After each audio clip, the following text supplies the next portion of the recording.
Hello and welcome to a look at Mermaid Madness for the Commodore 64, a game that was released by Electric Dreams. Myrtle is hankering for a dude, guy, husband, whatever you want to call it, and she's not doing too well with the boys. And she's getting a bit up in age, to be honest. She's past the 110 mark, so she's getting rather desperate.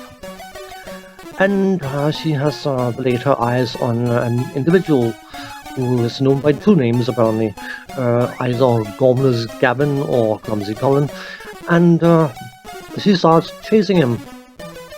Thankfully for the before-mentioned individual, whatever his name might be, he happens to be a diver, so of course he jumps into the sea in order to hide from her.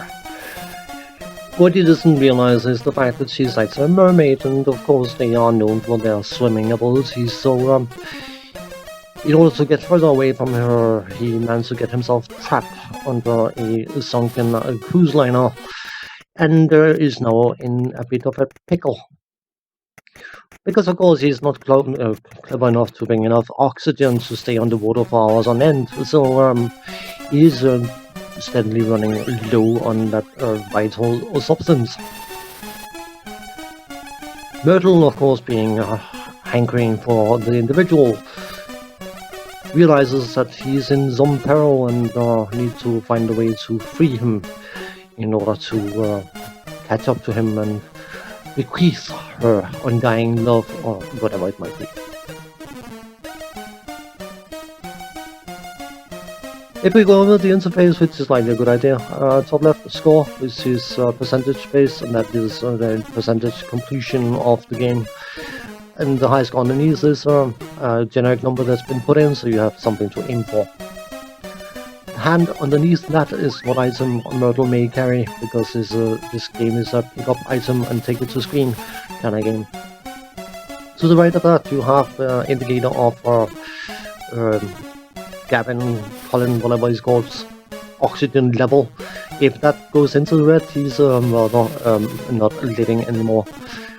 And then the heartbeat, which is basically an indicator of how close you are to that individual, because as Myrtle gets closer to the individual, her heart will beat faster.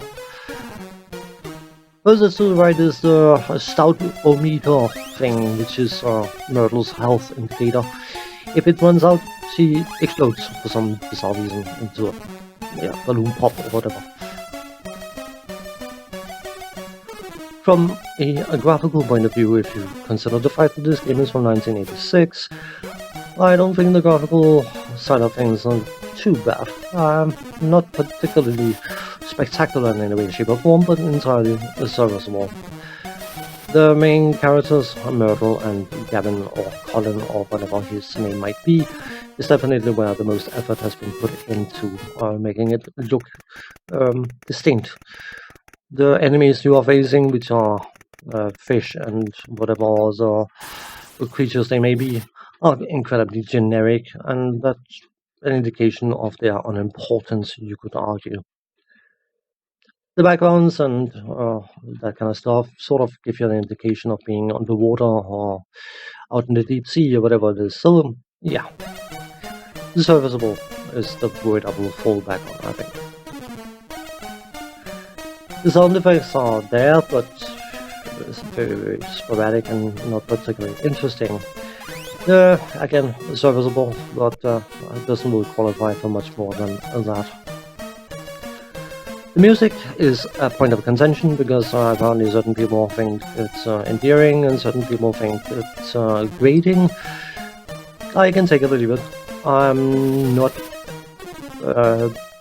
particularly enjoying it, but I'm not particularly disliking it either.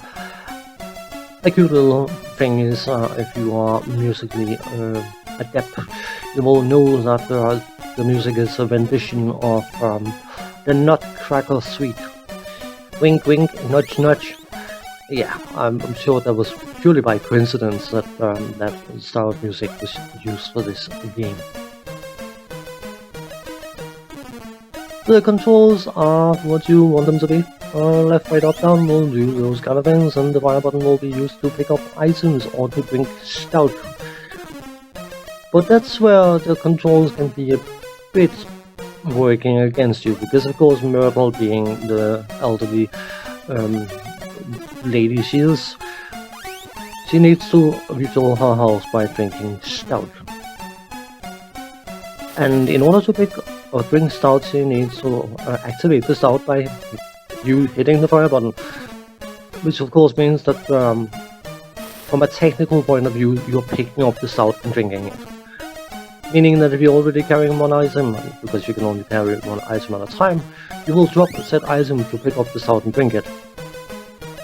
Which means, of course, if you're carrying dynamite, which is a limited resource, you will drop the dynamite and that will instantaneously activate it, so it will go bang a few seconds later. Meaning, of course, that if you're in a position where you're floating around with dynamite and you are low on health, you basically have to accept a pseudo soft block or running out of energy, which is a bit donkey wonky. Overall, this game has been considered to be a cutesy kind of thing. Certain people finding the scenario incredibly endearing, and other people finding it rather bleh. The gameplay of the game is to find an object and take it to a screen, and find another object and take it to another screen, and certain objects are very logical and certain objects are not particularly logical. And basically, because of course the fact that you have a timer running your individual romantic interest running out of oxygen. If you want to beat this game, you basically have to brute force it. You basically have to ignore the timer and just see what items are used in what screen, and then once you have gathered where all the items are used in all the different screens, then you can put it all together and complete the game in one go. Overall, I find it interesting, but I've been playing far too many of these games over the years to find the gameplay side of things remotely enjoyable. On that note, thanks for watching, take care, see you next time, bye bye for now.